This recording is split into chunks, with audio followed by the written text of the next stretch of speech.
Hundreds of demonstrators had gathered around Buenos Aires' iconic obelisk to defend Peruque, whom they called El Peluca.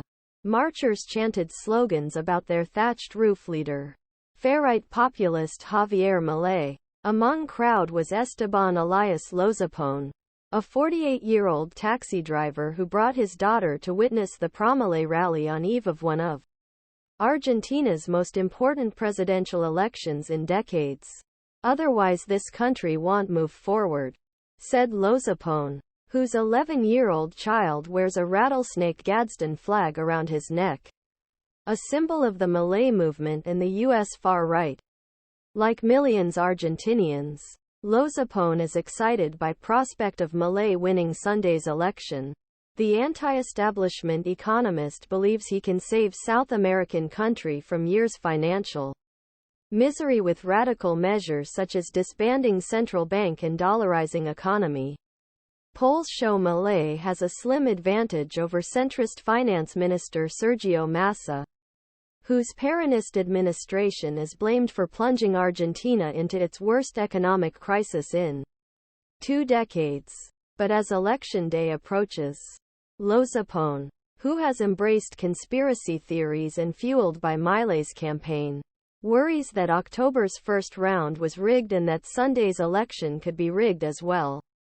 I think there's a lot of going on, the taxi driver said without evidence in last month's contest, where Milei unexpectedly lost to Massa by nearly 2 million votes.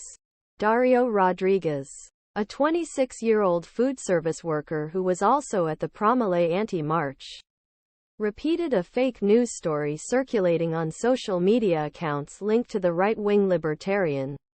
Accordingly, Massa won all votes in the first round in northern state of Santiago del Estero.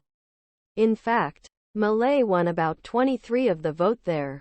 A Milei supporter wore a t-shirt reading "Stop False Complaints" in Spanish after the polls closed in the first round on October 22.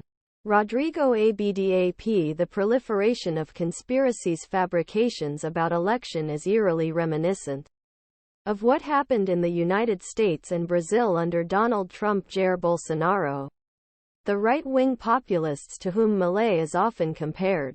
Ahead of the 2020 U.S. election, Trump made hundreds of false or misleading claims about voting, and after losing to Joe Biden, he refused to concede, falsely claiming the election was stolen. Ahead of Brazil's 2022 elections, Bolsonaro repeatedly undermined the credibility of his country's electronic voting system and also refused to accept the result after losing to Luiz Inácio Lula da Silva. Both countries subsequently suffered severe violence after supporters of Trump and Bolsonaro, angered by false claims of rioted in their respective capitals in an attempt to overturn the results. Milei, who supports conspiracy theories blaming leftists for the violence in Brazil, appears to be following a similar scenario in Argentina. On Tuesday, senior representatives Milei's party, Libertad Avanza, submitted a petition to Elector